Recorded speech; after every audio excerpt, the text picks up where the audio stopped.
예전에 원님들이 그 나귀를 타고 다니면 백성들이 그 원님에게 절을 하니까 나귀가 자기에게 절하는 줄 알고 원님 퇴근하고 나서도 마을을 다니니까 아무도 절을 안 하더랍니다.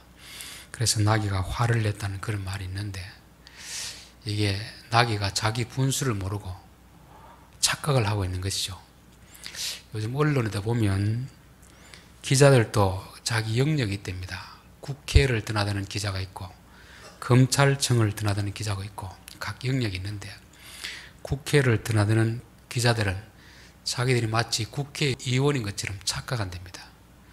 또 검찰청에 드나드는 기자들은 자기들이 마치 검사인 것처럼 착각한답니다. 저는 오늘날 목사가 또 그런 착각을 하기 쉽지 않은가, 그런 생각을 해봅니다.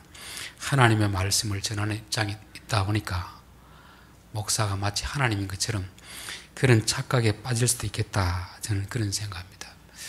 저는 이 베드로의 설교를 보면서 설교 내용도 중요하지만 설교자의 태도가 참 중요하다, 그런 생각을 합니다. 모세가 참 하나님 앞에 인정을 받은 때가 있었고 하나님 앞에 책망받은 때가 있었습니다. 출애굽기 32장에 보면은 이스라엘 백성들이 우상을 만들고 배역한 일을 했을 때 하나님이 그들을 다 멸망시키겠다고 했습니다. 그때 모세가 중간에 서서 하나님, 이 백성을 멸망시키면 하나님이 욕먹습니다. 하나님은 백성을 멸망시키려고 하는데 모세가 중간에 서서 백성들의 편을 들어줬을 때 하나님은 모세의 말을 듣고 그 마음을 돌이켰다고 했습니다. 근데 민수기 20장 가면 무리바에서 물을 낼 때 하나님은 그냥 조용히 반석을 명하여 물을 내라고 했습니다. 그런데 모세는 어떻게 했습니까? 바위를 2번 꽉 치면서 이 패역한 놈들아, 내가 물을 내주겠다. 그렇게 한 사건으로 인해서 너는 가나안 땅에 못 들어간다. 지도자가 가져야 될 태도가 그런 태도를 가지고 안 된다 그랬습니다. 하나님은 백성에게 화를 내도 괜찮은데 하나님의 종이 백성에게 화를 내는 건 하나님께서 용납을 못 한다는 거죠. 그러니까 나의 거룩함을 드러내야 될 너가 너의 성질을 드러내서 되겠느냐. 그렇게 해서 너는 가나안에 못 들어간다 했습니다. 물론 가나안에 들어가는 게 구원과는 연관된 말씀 아니지만, 그러니까 하나님이 이 설교자에 대해서 어떤 태도를 가지고 있는가를 말씀하고 있습니다. 저도 설교를 하면서 참 예전에는 마치 내가 하나님인 것처럼 교인들에게 칼날을 막 휘두른 적이 있었습니다. 제대로 똑바로 막 해야 됩니다.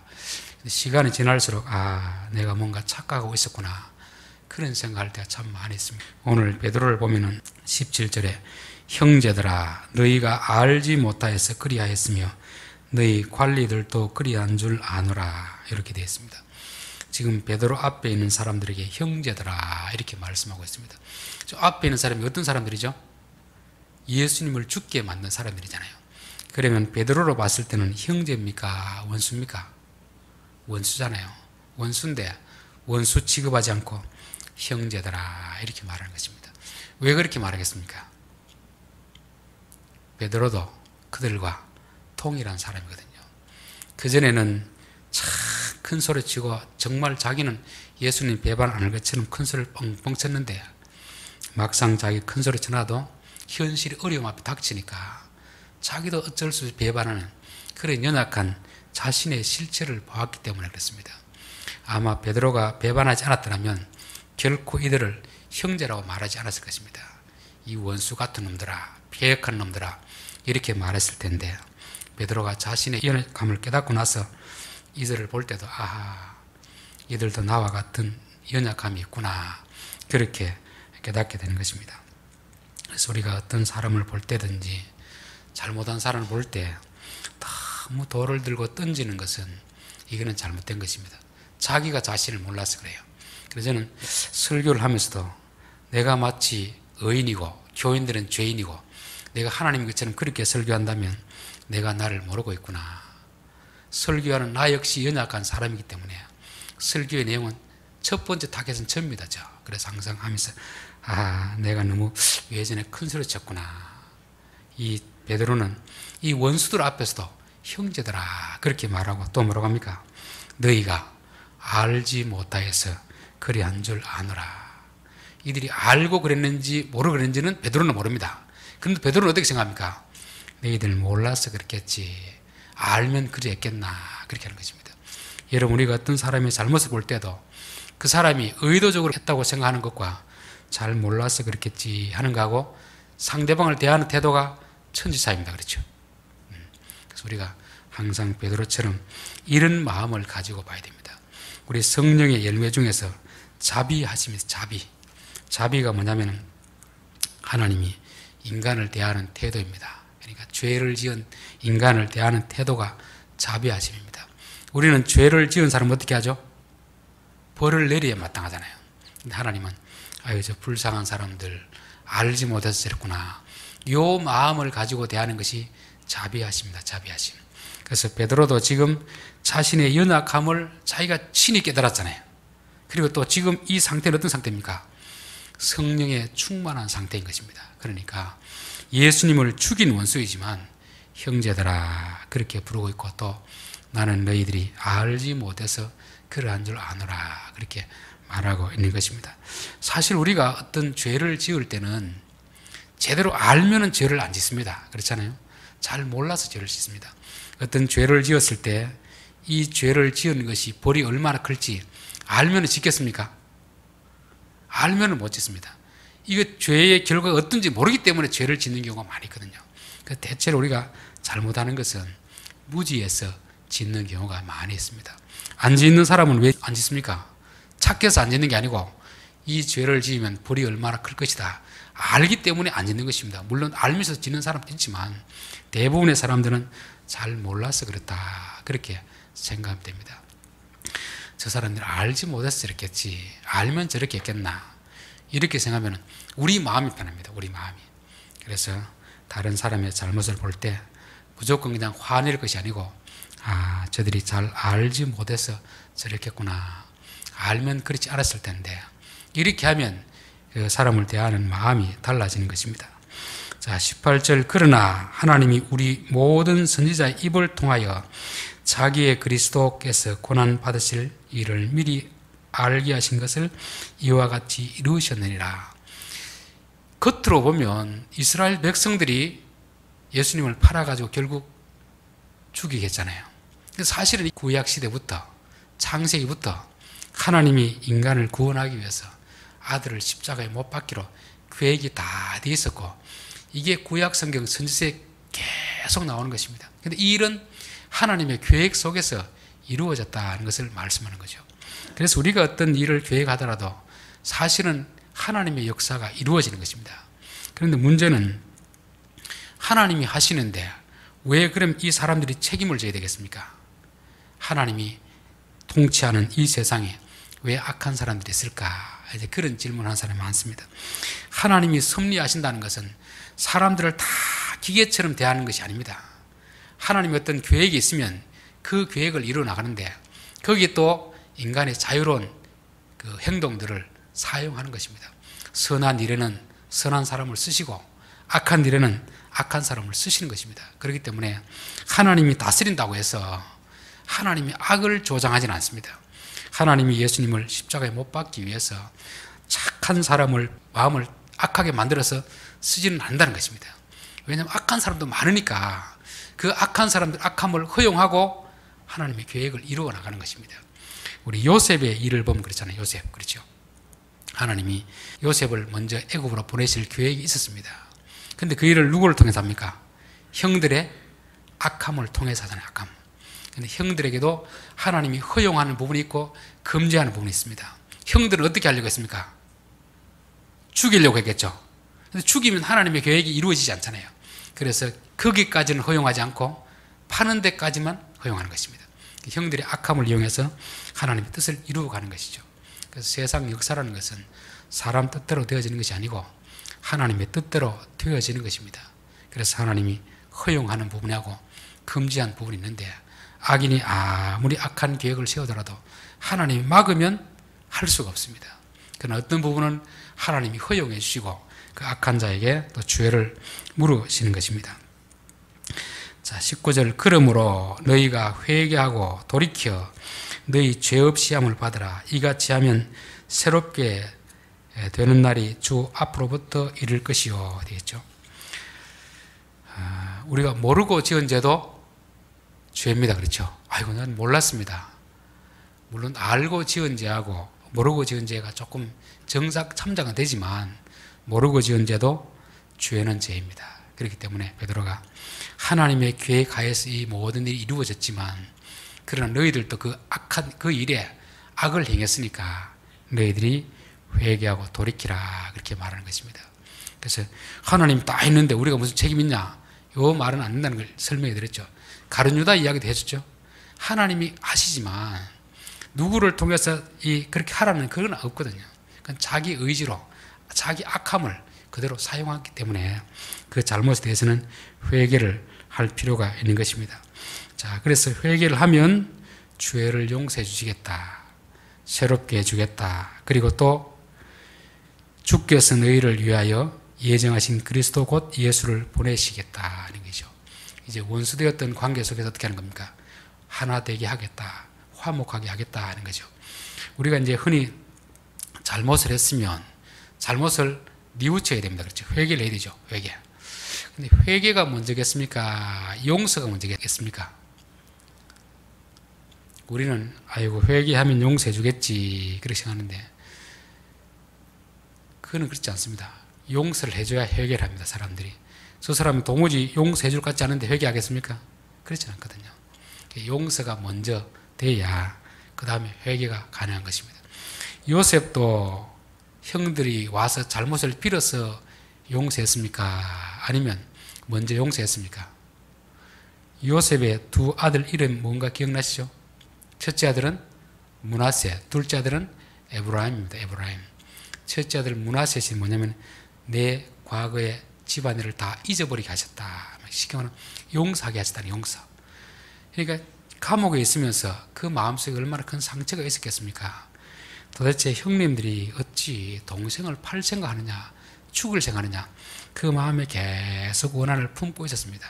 그런데 시간이 지나고 하나님 그를 총리로 세웠을 때, 그리고 또 결혼까지 시켜줬을 때 아들 낳고 나서 이름을 므낫셋이라 지었다는 것은 아하, 하나님이 용서하라는구나, 잊으라는구나, 그렇게 알고 이름을 그렇게 지었습니다. 형들은 아직까지도 요셉이 총리가 된지도 모르고 애굽에도 안 왔을 때입니다. 그러니까 회개하러 하지도 않았을 때, 그때 요셉의 마음속에서 형들을 뭐 한 겁니까? 용서한 거지, 용서. 그래서 둘째 아들이 에브라임, 갑절의 축복인 것입니다. 용서하지 않았을 때는 육신적인 복을 받았는데 마음에는 늘 뭐가 있었습니까? 원한이 있고 사무친 한이 있었죠. 근데 여기까지 싹 용서하고 나니까 하나님이 육신적 복도 주시고 영적인 복도 주신 것입니다. 그래서 하나님은 항상 우리에게 먼저 용서하시고 우리에게 뭐라는 겁니까? 회개하라는 것입니다. 회개가 문제가 아닙니다. 물론 사람 쪽에서는 회개하면 용서해 주겠다 하는데 하나님은 그렇지 않습니다. 하나님은 미리 우리를 다 용서해 주시고 나서 회개하라고 그렇게 말씀하는 것입니다. 그리고 또 사람은 회개해도 옛날처럼 그렇게 잘 됩니까? 안 됩니까? 사람이란 관계는 참 묘한 관계 같아요. 분명히 용서는 했는데 옛날처럼 잘 되지 않습니다. 한번 마음이 틀어져가 상하면요, 그냥 인사는 하고 지내도 옛날처럼 그렇게 마음이 열어지지 않습니다. 우리가 상처가 나면 꿈에도 자국은 남듯이 사람과의 관계가 그런 것 같아요. 근데 하나님은 어떻습니까? 우리의 죄를 용서해 주시고 도말하신다. 도말은 뭡니까? 싹 지워버리는 것입니다. 마치 과거에 아무 일이 없었던 것처럼 그렇게 보내주는 것입니다. 이게 이제 하나님의 용서와 사람의 용서가 다른 것입니다. 그래서 혹시라도 우리들이 형제나 친구들이나 이웃 간에 원한 맺고 있던 사람이 있다면 어떻게 해야 됩니까? 용서하고 또 싹 지워버려야 됩니다. 그 옛날처럼 다시 지내야지. 용서는 했는데 뭔가 좀 옛날 같지 않고, 이거는 완전한 용서가 안 된 것입니다. 용서가 돼도 인간의 용서가 된 것이죠. 하나님의 용서가 우리 속에 들어와야 옛날처럼 완전히 하나 되는 그런 관계를 맺어갈 수가 있는 것입니다. 자, 22절부터는 이제 이 예수님에 대해서 이 유대인들이 잘 알고 있는 사람들을 통해서 그렇게 예화를 들고 있고 증거로 삼고 있는 것이죠. 3장 22절, 모세가 말하되 주 하나님이 너희를 위하여 너희 형제 가운데서 나 같은 선지자 하나를 세울 것이니 너희가 무엇이든지 그의 모든 말을 들을 것이라. 누구든지 그 선지자의 말을 듣지 아니하는 자는 백성 중에서 멸망받으리라 하였고. 그러니까 하나님이 말씀하실 때 직접 말씀하실 때도 있습니다. 구약에 보면 그렇죠. 그런데 지금 신약에는 어떻게 말씀하시냐 하면 모세의 말을 통해서 선지자를 통해서 말씀하신다. 그러니까 너희들이 보기에 내가 좀 우스울지 모르지만 내 입술을 통해서 하나님이 말씀하신다. 그러니까 모세도 하나님이 선지자를 통해서 말씀하셨고 그 선지자의 말을 받아들이면 구원을 받을 것이고 선지자의 말을 받아들이지 않으면 멸망을 받을 것이라 그렇게 말씀하고 있는 것입니다. 그러면서 하나님 너희들에게 직접 말씀하기를 기대하지 말고 지금 베드로를 통해서 하시는 말씀을 들으라는 것이죠. 요즘도 보면은 직통 계시를 좀 좋아하는 분들이 많이 있습니다. 저도 막 직통 계시를 받으려고 기도했는데 직통 계시를 안 주더라고요. 어떤 일을 할 때 하나님 이 일을 할 거예요 말 거예요 이렇게 막 기도하면 꿈에서라도 신령한 어떤 그 영음을 통해서 이렇게 해라 이렇게 하면 얼마나 좋겠습니까? 그럼 딱 할 텐데 이 기도에도 그런 음성이 없어요. 그래서 이게 하나님의 뜻인지 아닌지 헷갈릴 때가 많습니다. 저는 요즘은 하나님이 보편적인 방식은 선지자를 통해서 말씀하십니다. 즉 기록된 하나님 말씀을 통해서 하는 것이고 목사는 기도해가지고 하나님 음성을 듣고 전하는 게 아니고 기록된 말씀을 해석하는 그 과정을 통해서 말씀하는 것입니다. 그러면 성령께서 그 선지자를 통해서 전해진 말을 통해서 우리에게 깨닫게 해주시는 것입니다. 그래서 이 구약 시대와 신약 시대, 지금 이 시대에 하나님이 말씀하시는 방식이 다르다는 것을 이야기하고 있는 거죠. 누가복음 16장에 보면은 부자와 나사로 비유가 나옵니다. 16장 28절 내 형제 다섯이 있으니 그들에게 증언하게 하여 그들로 이 고통받는 곳에 오지 않게 하소서. 아브라함이 이르되 그들에게 모세와 선지자들이 있으니 그들에게 들을지니라. 이르되 그렇지 아니하네이다. 아버지 아브라함이여 만일 죽은 자에게서 그들에게 가는 자가 있으면 회개하리이다. 이르되 모세와 선지자들에게 듣지 아니하면 비록 죽은 자가 가운데서 살아난 자가 있을지라도 구원함을 받지 아니하리라 하셨다 하시니라 되죠. 그러니까 이 부자는 뭐라고 합니까? 나사로 좀 보내가지고 우리 형제들 중에 아직 믿지 않은 사람이 있는데 제발 좀 예수 믿으라고 전해 주십시오 하니까 그거 안 된다. 이미 땅에 선지자들이 있지 않느냐. 그들의 말을 들으면 되는데 그들의 말을 듣지 않으면 죽은 자가도 듣지 않는다는 것입니다. 자, 그래서 저는 이 말씀 때문에 뭐 내가 갔다 온 천국 이런 간증하는 사람 말을 별로 안 듣고 싶습니다. 진짜 믿음은 말씀을 통해 믿어야 믿는 자이지 말씀을 통해서 안 믿으면 안 믿는다는 것입니다. 저는 가끔씩 그런 생각을 해볼 때가 있습니다. 우리가 전도하면 참 어렵잖아요. 그렇지 않습니까? 그러면 월드컵 할 때 하나님 5분만 시간을 내 가지고 다 중계를 할 때 신이 나타나 가지고 내가 하나님이다. 천국 한 5분 보여줄 게 뭐 있습니까? 1분만 보여줘도 되잖아요. 1분. 지옥 한 1분 보여주고 예수 안 믿으면 지옥 간다. 믿으면 천국 간다. 그렇게 하면은 더 효과적이겠죠. 그럼 믿을까요? 믿을까요? 믿을 것 같으면 하나님 그렇게 하겠죠. 근데 사람은 그렇게 안 됩니다. 보여주면 믿을 것 같아도 안 믿습니다. 여러분 병이 분명히 기도가 나오면 믿는다고 하잖아요. 근데 병이 나왔고 나면 믿습니까? 안 믿습니까? 안 믿습니다. 성령이 감동을 해주셔야 믿는 거지. 뭐 보여준다고 믿고 죽은 사람이 갔다 와서 믿고 천국 갔다 온 사람이 한다고 믿고 그거는 성경이 그렇게 안 된다고 했습니다. 선지자를 통하여서 즉 하나님의 말씀을 통하여 믿어지는 자가 구원을 받는다고 한 거죠. 그래서 여러분들도 뭐 직통계시를 구하시려면 구하고 근데 응답은 잘 안 됩니다. 뭐 안 된다는 건 아닌데 가끔씩은 될 수 있는데 그렇게 자주 안 해줍니다. 그래서 중요한 문제가 있으면 하나님 말씀을 통해서 깨닫게 해주십시오. 그러면 하나님이 어떤 말씀을 생각나게 해주시고 아니면 어떤 사람을 통해서도 누군가를 통해서도 이야기할 수 있잖아요. 우리 새벽에 보면은 사무엘상 보면은 아비가일이 그 다윗에게 말하는데 그 여자 개인의 생각을 말하는 게 아닙니다. 하나님의 뜻을 받아가 하나님의 뜻을 전가하고 있습니다. 그러니까 그 여자가 뭘 역할을 합니까? 여자 선지자 역할을 하는 거잖아요. 그럼 우리가 어떤 하나님의 뜻을 전할 때도 누가 꼭 직통 계시를 받아서 전하는 게 아니고 어떨 때는 아이를 통해서도 하나님이 말씀하실 수도 있고 옆집 사람을 통해서 말씀하실 수도 있고 하나님 여러 방면에서 말씀할 수 있기 때문에 우리가 늘 겸손한 마음을 가지고 열린 마음만 가지고 있으면 누가 말하더라도 저 이야기는 하나님이 내게 하신 말씀이구나 깨달을 수 있습니다. 근데 교만하면 하나님이 말씀해줘야 믿겠다. 그런 사람은 누가 말해도 듣지 않습니다. 그래서 우리가 그래서 하나님은 직설적으로 잘 말하지 않고 어떻게 합니까? 귀 있는 자는 들을지어다. 귀 있는 자는 들을지어다. 이 말은 무슨 말입니까? 너다 딱딱 찍어준 게 아니고 빙 둘러서 말하면 겸손한 자는 들을 수 있는 귀가 있다는 것을 말씀하는 거죠. 자, 24절 또한 사무엘 때부터 이어 말한 모든 선지자들도 이때를 가리켜 말하였느니라. 구약의 사무엘부터 쭉 말한 그 내용이 때가 언제를 두고 말하는 겁니까? 지금 베드로가 설교하고 있는 그때를 두고 말씀하고 있는 것입니다. 성경이 기록된 것은 오랜 기간이 지나고 있습니다. 성경이 기록한 저자는 죽었습니까? 살았습니까? 지금도 살아있는 거죠. 그래서 옛날 우리 일반 책하고 성경책이 틀린 것은 바로 그것입니다. 신명기 5장 1절에 보면 모세가 온 이스라엘을 불러 그들에게 이르되 이스라엘아 오늘 내가 너희의 귀에 말하는 규례와 법도를 듣고 그것을 배우며 지켜 행하라. 우리 하나님 여호와께서 호렙산에서 우리와 언약을 세우셨나니 이 언약은 여호와께서 우리 조상들과 세우신 것이 아니요 오늘 여기 살아있는 우리 곧 우리와 세우신 것이라. 십계명은 분명히 40년 전에 호렙산에서 광야에 있는 백성들하고 세운 거잖아요. 그래서 다시 그 말씀을 반복하면서 이거 옛날에 우리 조상들하고 세운 것이 아니다.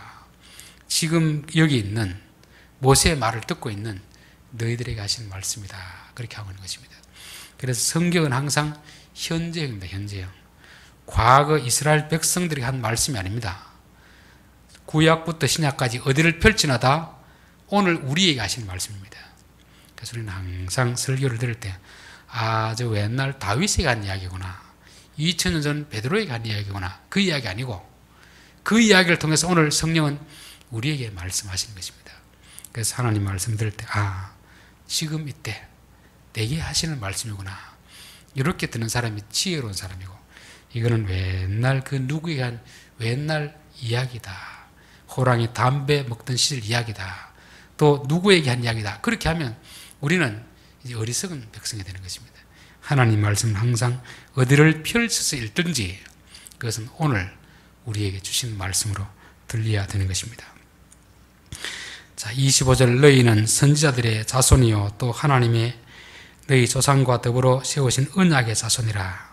아브라함에게 이르시기를 땅 위의 모든 족속이 너희의 씨로 말미암아 복을 받으리라 하였으니 하나님이 너희의 자손으로 말미암아 복을 받을 것이라 이렇게 했는데 그 너희 자손은 누구를 말하겠습니까?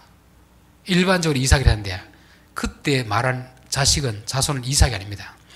갈라디아서 3장 16절 이 약속들은 아브라함과 그 자손들에게 말씀하신 것인데 여럿을 가리켜 그 자손들이라 하지 아니하시고 오직 한 사람을 가리켜 내 자손이라 하였으니 곧 그리스도라.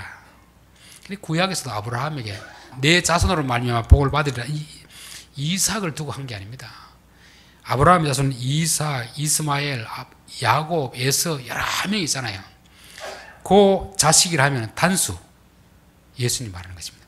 쭉 내려가서 결국은 그 초점이 뭐냐면 예수님 말씀하고 있습니다. 그래서 구약의 모든 초점은 누구를 향하고 있습니까? 예수님을 향하고 있는 거죠. 요한복음 5장 39절 너희가 성경에서 영생을 얻는 줄 생각하고 성경을 연구하거니와 이 성경이 곧 내게 대하여 증언하는 것이니라. 그래서 구약에 나온 모든 사건들은 결국 누구를 보여주기 위해서 있습니까? 예수님을 보여주게 있는 거죠. 모세, 아브라함, 다윗 모든 사람들 행동들이 예수님이 아닌데 예수님의 부분적인 모습을 조금씩 계속 비춰주는 것입니다. 이걸 쭉 모아보면 예수님이 어떤 분인가 보여지는 것입니다. 우리가 이제 밤에 달을 가리킬 때 손가락을 가리켜 달을 가리키면 뭘 봐야 됩니까? 손가락을 봐야 됩니까? 달을 봐야 됩니까? 처음에는 손가락을 보지만 손가락을 따라서 달을 봐야 되잖아요. 유대인들의 어리석음은 그것입니다. 손가락은 보고 있는데 달은 못 보는 거죠. 모세는 보고 있고 다윗은 보는데 그들이 가르치는 예수님 보지 못하는 것입니다. 이게 참 얼마나 어리석습니까? 우리가 성경을 보든지 설교를 듣든지 그 의도가 무엇인가, 그 설교자가 하는 의도를 깨달아야 되는데, 예화를 들면은 예화는 기억하는데 예화를 통해서 말씀하고 의도를 놓치는 경우가 많이 있습니다. 성경도 마찬가지입니다. 다 기록된 것이 예수님이 어떤 분인가, 인간이 어떤 존재인가, 그거를 가리키기 위해서 해놓은 것입니다. 그래서 우리가 성경을 통해서도 예수님이 보여지면 제대로 보고 있는 것이고, 사람만 보이면 이건 성경을 잘못 보고 있는 것입니다.